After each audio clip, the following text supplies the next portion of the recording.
Heto na at dumating na ang aking parcel. Ready na ako sa pag-tune up ng motor ko. Kahit hindi ako mekaniko for the first time. Ang motor kong ito ay 2 weeks old. Tamang sunod lang sa manual. Tamang sunod lang sa YouTube. At makakamit natin ang tagumpay. Yun nga lang, kapag nagkamali, siguradong tukod ang makina. Buksan ang mga tappet, cover, at iba pang mga head cover. Get some help. Medyo nangangapa na ako. At sakto dumating ang pinakamalupit kong kaibigan na si Aldrin Piquero Galgo. Shoutout sa'yo! At dito, hindi niya ako pinabayaan na mag-isang kumalikot ng motor ko. Dahil pwede daw tumukod ang makina ko. Konting ikot-ikot, konting check ng spark plug. Ayan, natanggal na ang spark plug ko. At ang ganda pa nga ng sunog dahil color brown talaga siya. Konting sipat ng mga piyesa na makikita natin dito. Oops! Hindi ko tinamaan ang piston. So kailangan natin mag-adjust dito sa timing chain natin.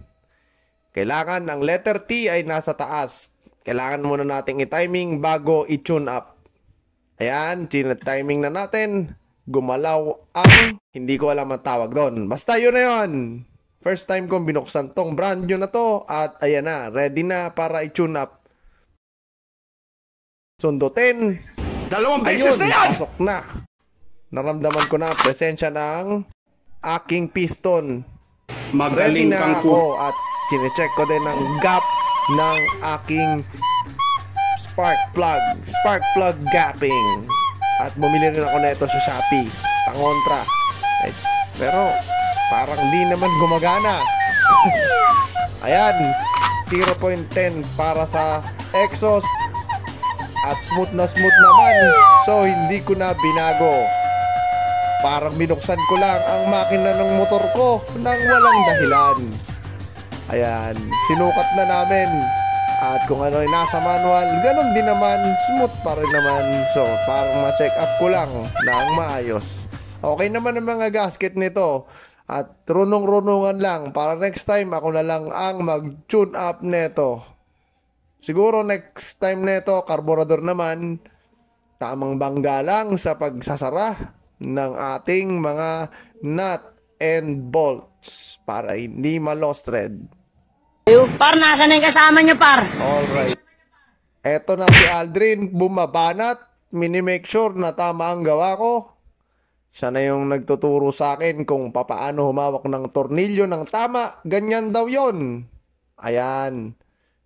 Tinihigpitan niya at napakabilis ng kamay niya. Sige, par.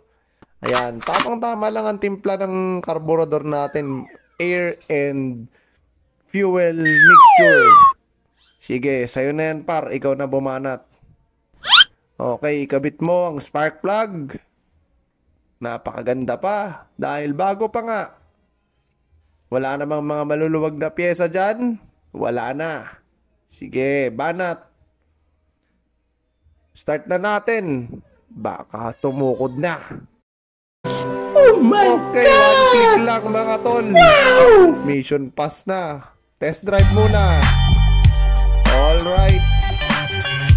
Napakaganda, napakalupit. Oh, ako yan. Ang gwapo.